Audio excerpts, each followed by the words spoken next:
Hello and good morning. Welcome to our weekly live chat together. So, today I'm going to be discussing a really common topic that comes up in our group, and that is how much does it cost to start a home care agency?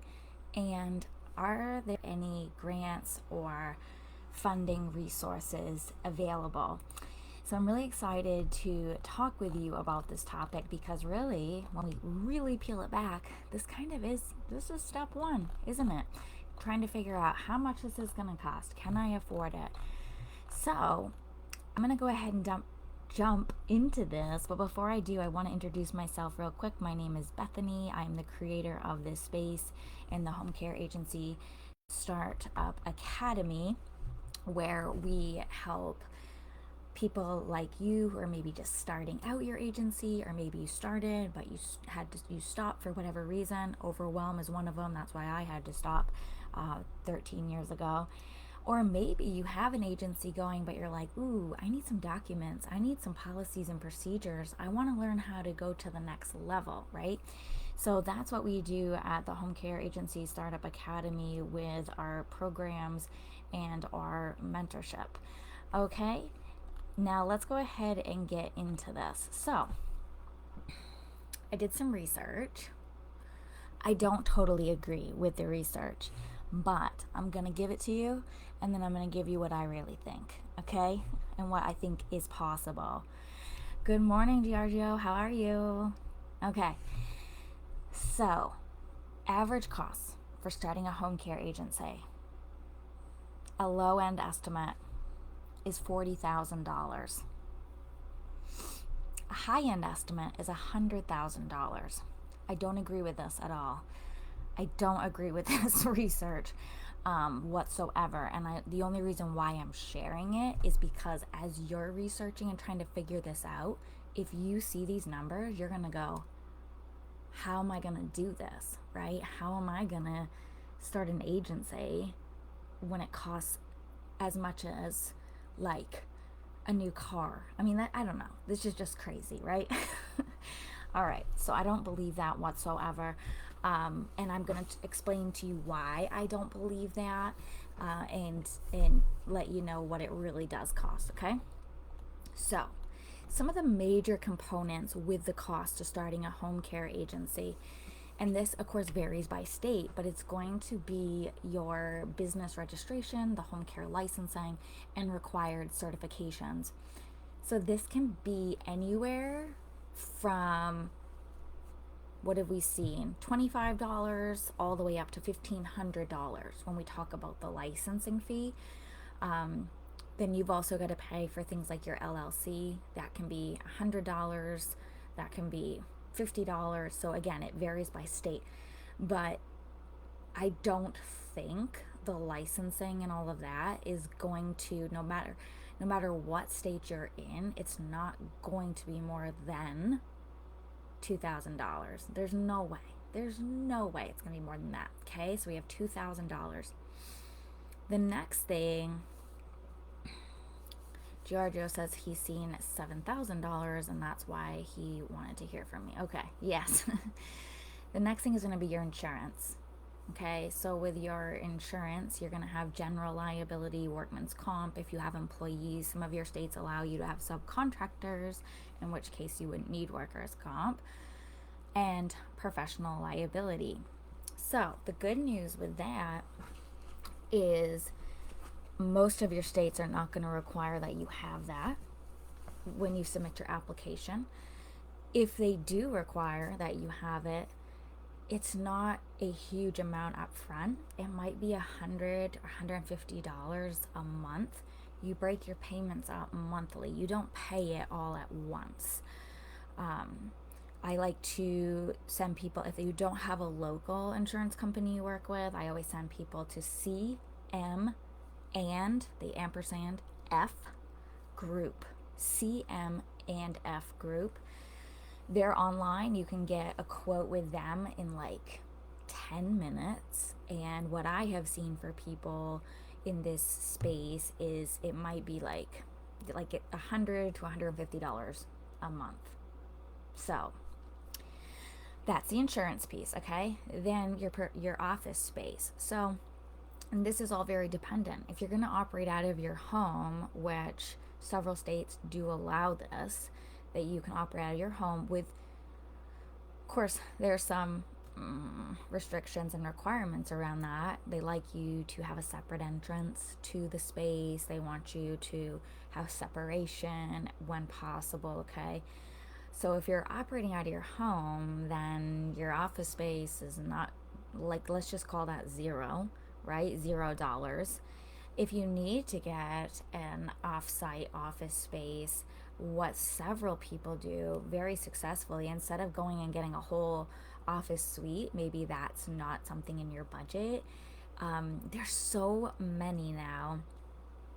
Like, they take the big buildings that are in your community, those old, well, at least here in New England, those old like factory buildings, if you will, or they used to be, buzzing back in the day with industry, and they've made them into office suites that are $200 a month, $250 a month, and you have like this tiny little suite that's yours.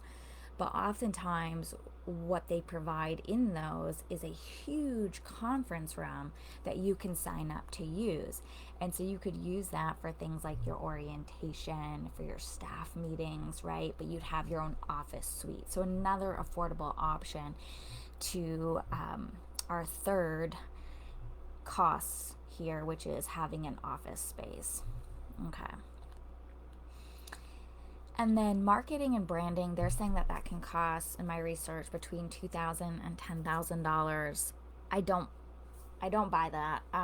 They're saying you need to have a professional website, which yay, nay, I wouldn't worry about that too much up front. I also think that with products like Wix, we also have another student who likes GoDaddy.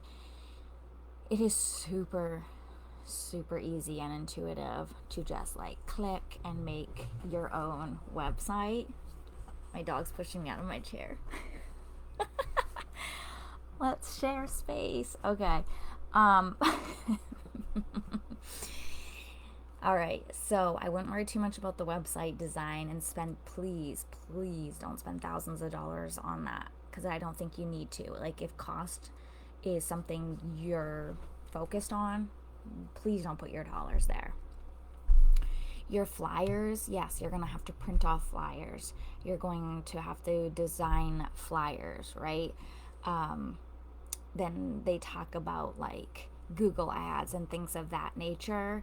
I'm going to go ahead and tell you right now, if you have an agency that has an address and it's out there on a website, it's out there on social media, which, hello, we know that Facebook is free to go ahead and make a business page and put your demographics on it. If that information is out there, when somebody sits down to type in, and I suggest you do this, go to Google and type in home care agencies near me. Your home care agency will pop up on that. And that's what people do, right? So in Google does this for people. If I was trying to find a home care agency and I sat down and type in home care, it's already going to auto-populate near me, right? We see it do this all the time. So I wouldn't worry too much about the Google ads either, okay? Don't spend your dollars on that. Now, your employee recruitment and training. This can be a little bit costly. You have background checks that you're going to have to do. And some states they're free, some states they're $50 for those background checks on your employee. Training programs for caregivers. I don't offer a training program. You either need to come to me certified. If you're not certified, I will send you to the appropriate training program, which is a combination of, it's a hybrid, online and in person. And we have an agreement with that the new employee signs that they have to complete this program and pay for it within 6 months, and they need to stay with me for a year. So that it comes out like $10 or $15 a week out of their check. So I pay for the course up front and they pay me back for it, right? Because this is something they can take anywhere and use with them once they have this training. It's theirs, it doesn't expire. So that's how we do that. That also helps us with retention.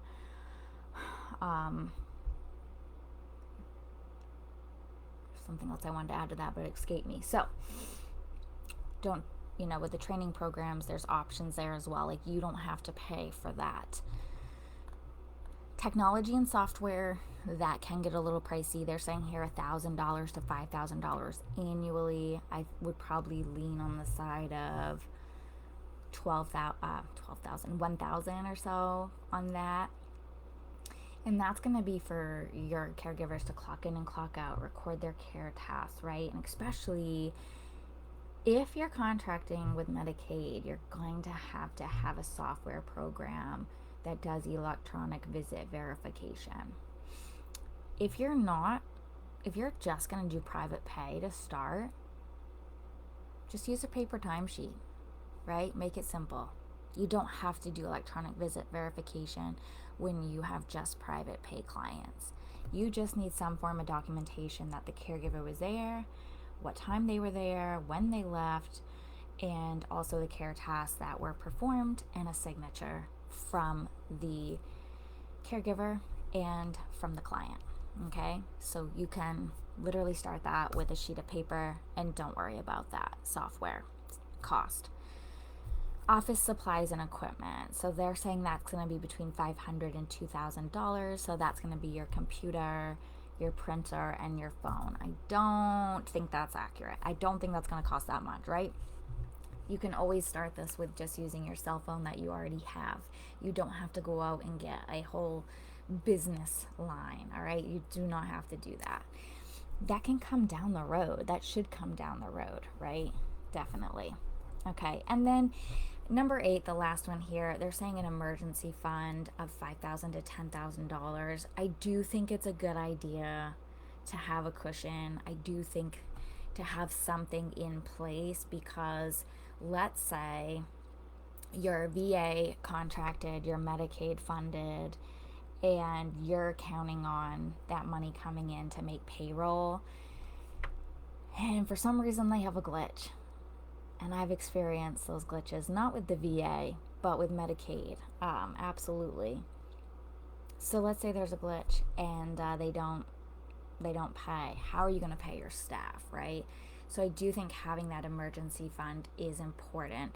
Now, let's say you don't have that cash on hand yourself as a startup. What you can do is go to your bank, and you can, with your business plan in hand, because they're going to want to see who you are, what you're about, have a business plan in hand, and you can say to them, I want to open up a line of credit. And a line of credit is, you kind of agree on an amount, right? You don't actually have to start paying on that or paying interest on that until you use it. So you could have this line of credit, at least that's how it works here. You could have a line, or my experience, I should say, a line of credit for $25,000. You got $25,000 that you have on demand, if you will. But if you don't need it, don't use it. Let it sit there. But if you do need it, until you start drawing on it, you won't have to pay on it or pay interest. So that's really nice, right? All right. So let's go ahead and, and then there's also in my research, a franchise is also an option. Franchises can be very, very expensive, and I don't know, it doesn't have your own flavor on it. It's not your own thing. So that's totally up to you. I mean, I considered it in the beginning just for like ease of operation and stepping into it, but they can be, like it says here, $80,000 to $200,000. All right. So some tips to minimize costs. Start small by focusing on a specific niche or service area. Work from home initially to reduce overhead, and use free or low-cost marketing strategies like networking and referrals. Those are some tips. All right, so let's go ahead and talk about funding real quick. So some funding, some grants and government programs to help you. Small Business Administration, your local SBA. Okay, so go ahead and get in contact with your SBA if you feel like you're needing some money to get started. I hope with what I just shared with you above, you feel a little bit better about the startup costs. Of course, things add up, but I think if you really dial it back, do the minimal with starting up, you're not going to feel like you have to spend $10,000 to get going here. So you can check out that Small Business Administration micro loan program for loans up to $50,000 that have favorable terms. Also, many states provide grants for businesses in healthcare, especially those serving seniors. So look on your Department of Health or Economic Development website for programs, okay? Good morning, Jackson, Alicia. Good morning, Sean. Thank you for being here. Okay. Hope I didn't miss any here. I'll go back at the end. All right. So you're going to check in with your Department of Health or Economic Development for other programs. And then financing options, you can consider, of course, like we talked about, the bank. You can consider other low interest loans. In my research, I found KIVA, KIVA loans, low interest loans. You also, what some people do is they like to have like a silent partner who's an investor. So they don't do anything, it's your company, but they're investing, and then you create those terms with what they receive from the company. If they get 3%, 5%, 7%, right? Figure that out. Number 3, women's business centers. So this is going to be specifically for women, offers resources and grants for women entrepreneurs starting caregiving businesses. So definitely look at your local women's business center. They're there in your state, okay? Veteran-owned business support. If you're a veteran, there's going to be some help for you as well. It's called the Boots to Business program, where you can get some assistance with starting your business. And then this last one I love, and I'm going to look into this just to know more information about it. But AARP, Community Challenge Grant. So focused on projects that help older adults and could apply for your agency services. So if you're providing care to seniors, this grant, which we are, right, this grant could help. AARP Community Challenge Grant could be something you can tap into, okay? Now let's talk about, so those are some grants and some funding strategies. Again, let's touch here. I want to touch again on cost reduction strategies. So working from home if you can. Hiring part-time caregivers. So start small with part-time caregivers and scale as you grow your business. I do want to say to that, you also, if you're like how I was when I first started, I didn't want to start with a bank loan. I was like, I don't want to do that. So what I did, the model that I chose is I would get the referral. I would go out, open the case, and then I would work the case. I had somebody else doing my billing, so I didn't have to worry about that. But to start off, I was the employee. I was the one and only employee. And so I would go out and I would take care of somebody, say 8 to 12, and then I get another referral for another client that needed services in the evening. Okay, I'm that person. I'd go out and do that. I built up a 40-hour work week, and then what I did is I hired one person to come in and take care of all those clients. And then I repeated that again. So I would go out, open the case, I would take care of these people for a month, for 2 months, whatever it took. So I got to know them, I got to have them there. They got into the system as far as being able to provide the care, bill for the services, receive payment for their services. So I was getting paid, I was getting money myself, but maybe not no, I was getting paid like a normal caregiver was getting paid. I wasn't getting paid like a boss, but I was getting paid like a normal caregiver would. Then, second set of 40 hours in clients, right? Hire another staff member. They come and take care of them. And then I just kept repeating that process until I could then, right, with the caregivers going out and providing care, those billable hours are happening, money's coming in, I'm paying them, they're happy, I'm paying any of my overhead, and then I get the rest as the owner for doing all of this care coordination and opening cases and starting this whole thing, right? So that's another strategy. If you have the availability to do that and you don't want a bank loan and don't want to go that route, I would definitely suggest, and it's really good too, you guys, it's really, really good to get out in the field and not only know your clients, like that's wonderful, but understanding what is happening in the field and how to, what your caregivers are experiencing. So all around good experience and kind of a great model, I think, for getting started on a low budget. Okay. So let's see here. And then I just, last part here, tax incentives and credits. So remember, when you're starting up your agency, you can deduct up to $5,000 in startup expenses off your federal taxes. And then you also can receive a tax credit. It's called the Work Opportunity Tax Credit. So if you are hiring individuals from specific groups, such as veterans or individuals receiving government assistance, you can get a tax credit. Okay, so a lot of good information there, a lot happening. I did come up with a funding proposal for you, so I have a free document for you. If that's something that you want, go ahead and send me a message on Messenger, and I will give you that funding proposal. I will get that to you at some point today if you do that. So I'm going to come back and answer these questions. I'm not sure if I'll be able to. Let me try. This was a lot longer than I expected today. It's such good information. Okay. It's been a process for me. I'm finally at the point applying for insurance. Nice. Nice. Okay. My area doesn't allow flyers to be posted.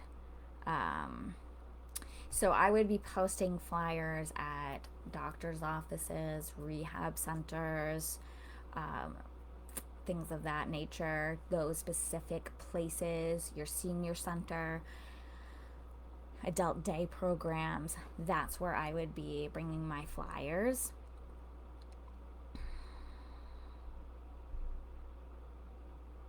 Okay, I think I got everything. If I didn't, I'm going to come back and answer those. But I thank you guys so much for being here with me today and this great conversation. And I truly hope it helped. All right, have an awesome day.